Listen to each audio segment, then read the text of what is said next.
جب سارے راستے بند ہو جاتے ہیں، جب زندگی کی ساری راہیں مسدود، گلیاں بند، وہی ایک راستہ، وہ ہے دعا کا راستہ۔ ہمارے ایک جاننے والے ہیں، وہ کہتے ہیں میں نے تسبیح خانے کا نام رکھا ہے آخری کوشش۔ کیا؟ بس جہاں بندہ بے بس ہو جاتا ہے اور آخری کوشش وہ ہے، اس کا نام ہے تسبیح خانہ۔ بس کہا پڑھائی میں نے پڑھی، اگر رزلٹ نہیں مل رہا عمل کا، میری بات کو غور سے سنیے گا، رزلٹ نہیں مل رہا، مایوس نہ ہوئیے گا۔ بعض اوقات اللہ پاک بندے کو آزماتے ہیں، اور بعض اوقات گناہ اتنے ہوتے ہیں، نافرمانیاں اتنی ہوتی ہیں، وہ ذکر، وہ تسبیح، وہ عمل ان گناہوں کا مداوع بن رہا ہوتا ہے۔ پھر اللہ پاک جل شانہ کیا کرتے ہیں، جب وہ مداوع بن جاتا ہے، ادھر دنیا کی راہیں اللہ کھولنا شروع کر دیتے ہیں۔ لہٰذا کبھی بھی کوئی عمل کر کے مایوس نہ ہونا، چھوڑنا نہیں ہے، اور اگر نہیں ملا تو اس میں اپنا قصور شامل کرنا اور کہنا میری کمی ہے مانگنے میں، اللہ کے دینے میں کمی نہیں ہے، نہیں ہے، انشاءاللہ نہیں ہے۔ اس ویڈیو کو لائک اور شیئر کریں، اب کری یوٹیوب چینل کو ضرور سبسکرائب کریں اور بیل آئیکن پر بھی کلک کرنا نہ بھولیں تاکہ چینل پر آنے والی ہر ویڈیو آپ کو فوراً مل سکے۔ میرے پاس ایک صاحب ملے، مجھے کہنے لگے میں آپ کو سونا بنانا سکھاؤں؟ سکھا دو۔ میں نے کہا پھر ایک سونا میں بھی دوں گا آپ کو، آپ اپنا سونا بنائیں، دکھائیں، میں اپنا سونا دکھاؤں گا۔ وہ جیل کا سپریڈنٹ تھا، ریٹائرڈ۔ کہنے لگا ایک قیدی میرے پاس آیا، اس کے پاس یہ ٹوٹکا تھا، پارا لیا، ہڑتال ورکیا کا کشتا ڈالا اس میں، انگلی میں ایسے کیا، ایسے کیا پارا جو ہے وہ سخت ہو گیا اور سونا بن گیا۔ کہنے لگے بس اس کو آگ نہ دکھانا، پارے کو آگ دکھائیں تو 1 منٹ میں ہوا بن جاتی۔ پارے کو ہماری طب کی زبان میں کبوتر بھی کہتے ہیں، کبوتر 1 منٹ میں اڑ جاتا ہے۔ اس کو آگ نہ دکھانا، بظاہر یہ سونا ہے۔ مجھے اس نے وہ گولی دے دی،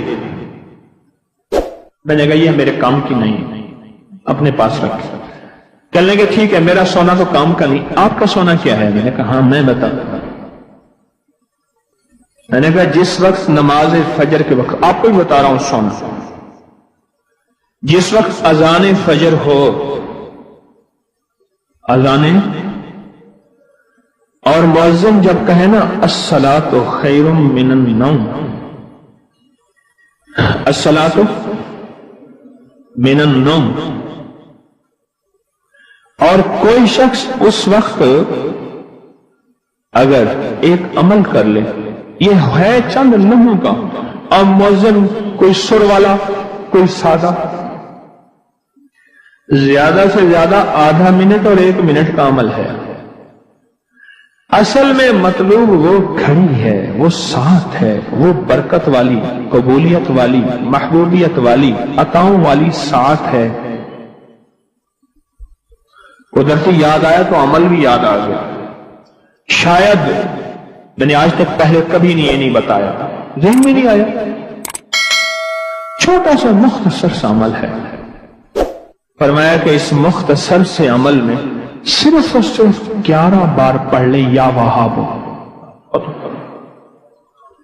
یا وہاب، صرف 11 بار، اور 11 دفعہ ہی پڑھ سکتے ہیں، اس سے زیادہ شاید پڑھ لیں، 11 دفعہ ہی پڑھ لیں، اگر گڑ گڑا کے پڑھیں تو 11 دفعہ ہی کافی ہوتا ہے۔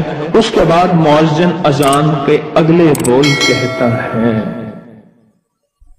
بس شرط یہ ہے کہ فجر اور فجر کا الصلاۃ خیر من النوم۔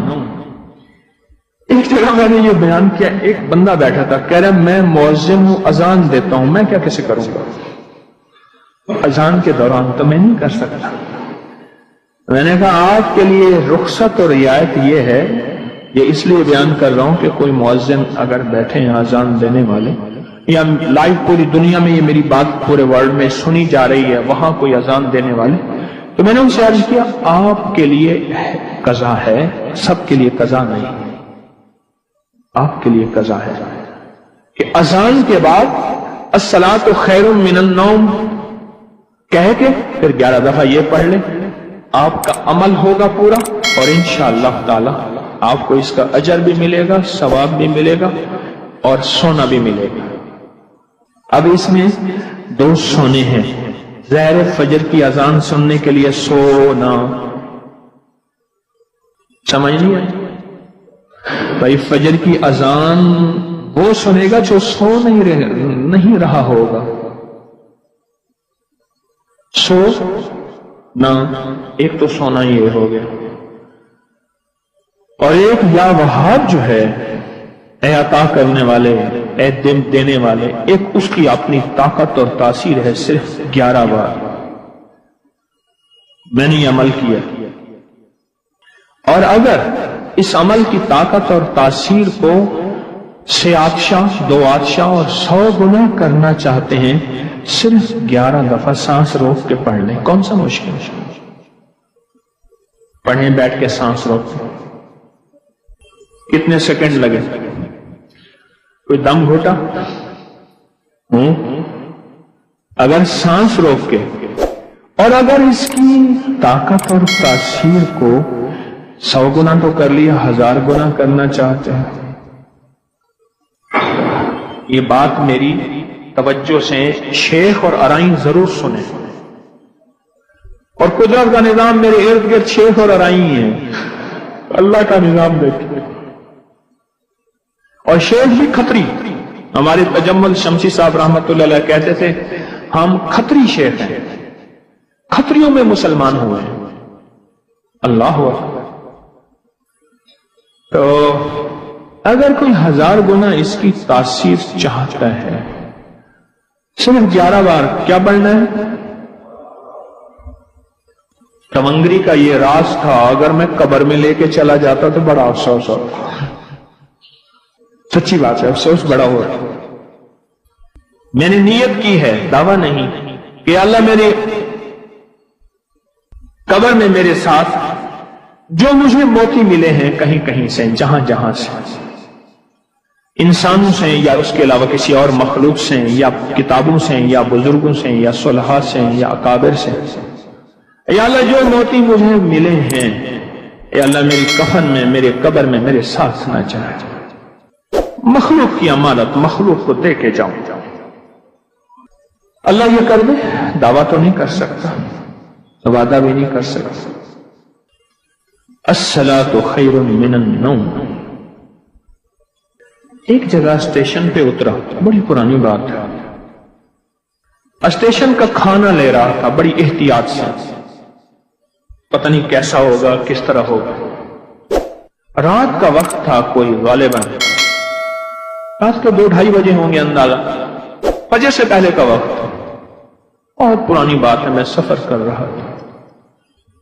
اس بندے کی حالت میں نے دیکھی، 7 اذان تھی اور اس کے اوپر اسپیکر دیکھا، ویسے بھی اگر وہ اذان بغیر اسپیکر کی بھی دیں تو اس کے کانوں میں پہنچتی تھی، یعنی احساس، مسجد تھی، اذان نہیں مسجد تھی۔ میں نے اس بندے سے کہا، میں نے کہا رزق اللہ سے وسیع مانگنا ہے یا تھوڑا؟ وہ ایسے پیسے دے دیے پہلے میں نے، کہیں ایسا نہ ہو کہ وہ یہ سمجھے کہ مفت کے مال میں مجھے باتیں کر رہا ہے۔ بقول ایک درویش کے، جس کو اللہ کے نام کی دعوت دینی ہے اور اس سے معاملہ ہے، اور سے سمجھے گا، بڑا قیمتی موتی ہے، جس کو اللہ کے نام کی دعوت دینی ہے اور اس سے کوئی معاملہ ہے، پہلے اس سے معاملہ چکا کے اس کو اس کی قیمت، اس کا بھاڑا، اس کے پیسے دے دینا، پھر بات کرنا، پھر وہ تمہاری بات لے گا بھی صحیح اور قیمت بھی لے گا اور قدردانی بھی کرے گا، ورنہ شک میں پڑ جائے گا کہ شاید اس نے جو مجھ سے 2-4 آنے کے پکوڑے اور جو وہ نان لیے ہیں یا کچھ لیے ہیں، شاید یہ فری میں لینا چاہتا ہے، مفت میں لینا چاہتا ہے، بات کی قدر نہیں ہوگی اور بات کو عزت اور عظمت نہیں دے گا، عزت اور عظمت نہیں دے گا بات کو۔ میں نے کہا خوشحالی چاہتے ہو یا ساری زندگی پکوڑے ہی بیچنا چاہتے ہو؟ پتہ نہیں میں نے کوئی ادا سے بات کی، وہ ایک دم ہل گیا، کہنا کیا مطلب؟ میں نے کہا یہی مطلب، تو یہی رہنا ہے، ساری عمر ایسی پکوڑے ہی بیچنے ہیں، یا خوشحالی چاہتے ہو؟ کہہ رہے کون نہیں چاہتا؟ تو میں نے کہا ایک لفظ دیتا ہوں، یا وہاب، پڑھو۔ میں نے اس سے کہا تھا، یہ میں نے اس سے کہا تھا، چلو آپ نے بھی پڑھ لیا، ثواب مجھے مل گیا۔ میں کراچی میں جاتا ہوں کبھی کبھار، وہاں ایک صاحب ہیں، محبت سے بلاتے ہیں، بہت زیادہ بلانے والے ہیں، ان کے ہاں چلا جاتا ہوں۔ میں نے دیکھا تو ان کا بھائی جو ہے ایسے چل رہا تھا تو ہاتھ میں تسبیح تھی، بات تھوڑی کرتا تھا، تسبیح زیادہ پڑھتا تھا۔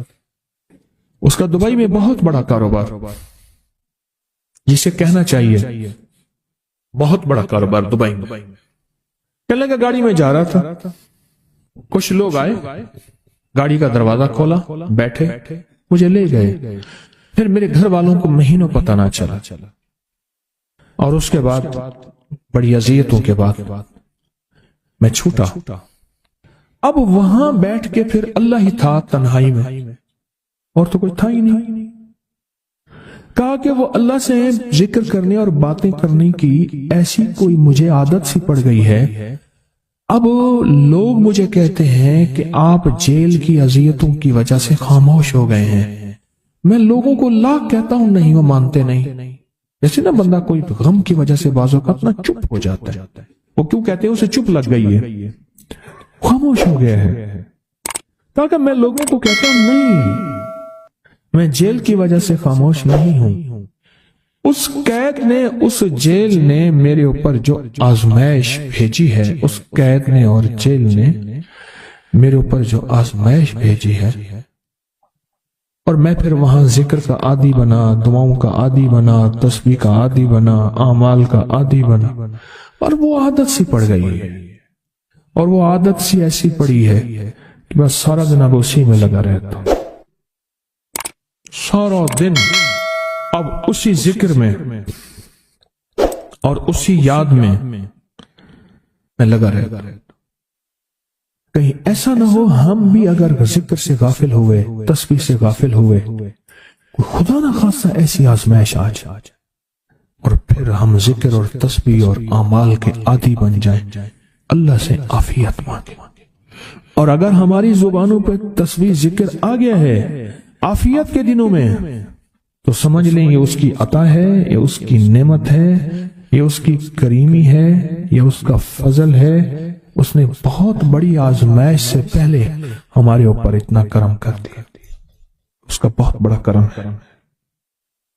اس لیے اللہ جل شانہ کے حبیب کملی والے نے آزمائشوں سے پناہ مانگی ہے۔ اللہم انی اعوذ بک من جہد البلاء، آزمائش، کوئی بلا آ جائے، ودرک الشقاء، شقاوت میں میرا نام آئے، بدبختی میں، یہ بھی آزمائش ہے، وسوء القضاء، میرے لیے ایسے فیصلے ہونا شروع ہو جائیں جو مجھے برباد کر دیں، ایک کے بعد دوسرا میرے حق میں فیصلہ، میرے خلاف فیصلے سارے، وشماتت الاعداء، اور ایسا وقت میرے آزمائش نہ آئے کہ دشمن تالیاں بجائے، دشمن ہنسے اور میرا مذاق اڑائے۔ اس لیے میرے آقا نے، میرے حضور نے آزمائشوں سے پناہ مانگی ہے، عافیت مانگی ہے۔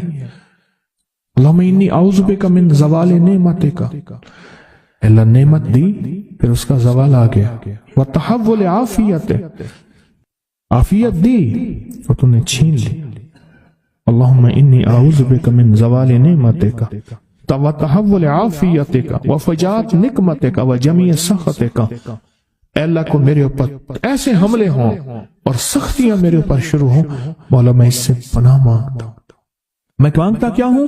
ربنا آتنا فی الدنیا حسنہ، اس سے دنیا کا بہترین پیکج مانگتا ہوں، اور فی الآخرۃ حسنہ، تو اس سے آخرت کا بہترین پیکج، شاندار، لاجواب، بہترین۔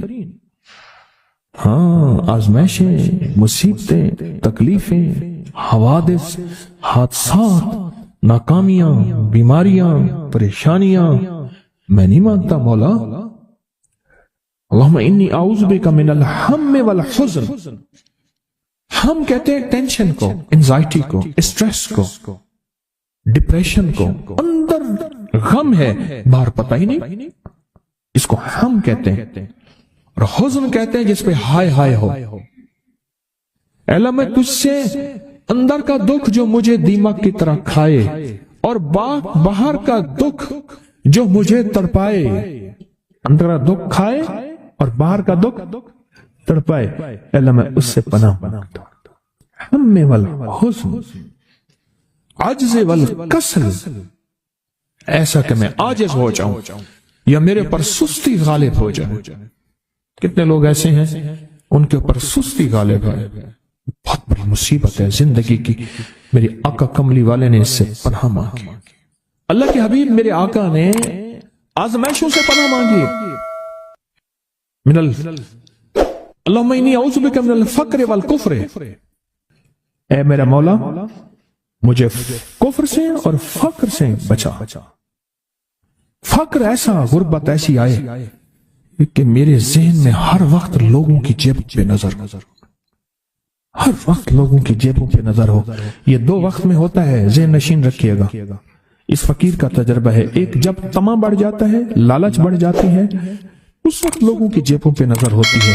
جب فقر بڑھ جاتا ہے، غربت اور تنگ دستی اور فقیری بڑھ جاتی ہے، پھر لوگوں کی جیبوں پہ نظر اس کی ہوتی ہے اور اللہ کے خزانوں پہ نظر نہیں ہوتی یا کم ہوتی۔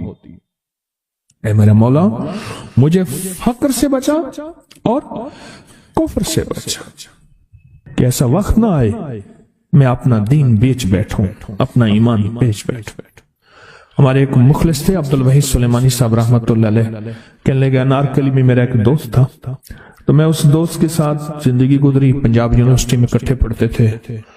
تو پھر پتہ چلا کہ وہ بہت مالدار ہو گیا، اسلام آباد کے ایک بہت بڑے سیکٹر میں گیا تو اس کا گھر دیکھا، گاڑیاں، بڑا گھر، اور یہاں اس کے پاس ایک پرانی سی پتلون ہوتی تھی اور غربت ہوتی تھی، اور انارکلی کے کسی اوپر چبارے کے کسی کمرہ لیا ہوا تھا۔ تو میں نے اس کا نام لے کے پوچھا یہ کیا؟ اس نے ایسے سینے پہ ہاتھ رکھ کے کہا بس یہی بیچا ہے، اب باقی سب ٹھیک ہے، سینے پہ ایمان بیچا ہے، سب کچھ مل گیا۔ اللہ میرے پر وہ وقت نہ لا جب میرے اوپر فقر غالب آ جائے یا کفر آ جائے۔ میری آقا کملی والے نے آزمائشوں سے پناہ مانگی، اور آپ حضرات کتنے خوش قسمت ہیں، اس کی شان کریمی اللہ نے آزمائشوں سے بچائے، اور انشاءاللہ ان نام کی برکتوں سے، ان دعاؤں کی برکتوں سے، ان تسبیحوں کی برکتوں سے، اس اللہ کے نام لینے کی برکت سے انشاءاللہ اللہ اور آزمائشوں سے بچائے گا۔ اللہ نے بغیر آزمائشوں کے ہمیں اپنا نام دے دیا، اپنے نام کی تسبیح دے دی، اپنا ذکر دے دیا، اپنی یادیں دے دی۔ کسی جگہ منہ سے اللہ نکل جاتا ہے، کہیں رحمان نکل جاتا ہے، کہیں بسم اللہ نکل جاتا ہے۔ ابو عبداللہ مغربی فرماتے ہیں میں نے رسول اللہ صلی اللہ علیہ وسلم کو خواب میں دیکھا، عرض کیا مجھے اللہ سے ایک حاجت ہے، کس وسیلے سے دعا مانگوں؟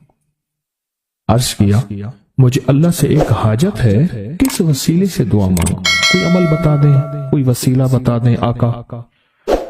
میں نے حضور سے خواب میں سوال کیا، آپ نے ارشاد فرمایا جس کو بھی اللہ سے کوئی حاجت ہو اسے چاہیے وہ سجدے کرے، یعنی 2 رکعت ادا کرے، اور سجدے کی ہر رکعت میں 40 مرتبہ آیت کریمہ پڑھے، جو میں عمل میں بتایا کرتا ہوں، لا الہ الا انت سبحانک انی کنت من الظالمین۔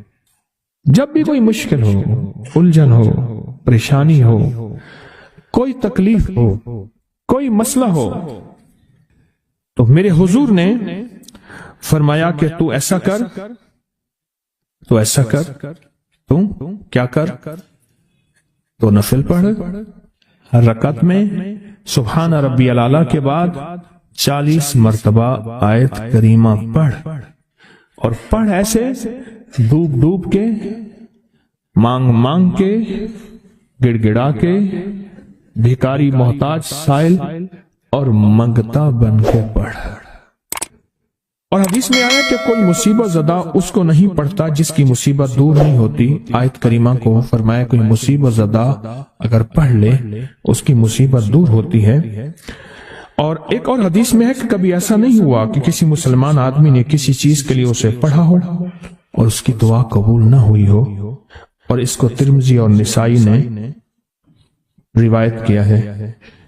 میرے آقا فرماتے ہیں کہ میں جب شب معراج میں میرا ایک شخص پر گزر ہوا جو نور عرش میں چھپا ہوا تھا، عرش کے نور میں اتنا ڈوبا ہوا تھا، خود چھپا ہوا تھا عرش کے نور میں نے پوچھا یہ کون ہے؟ یا کوئی فرشتہ ہے؟ فرمایا نہیں۔ میں نے کہا تو پھر یہ کون ہے؟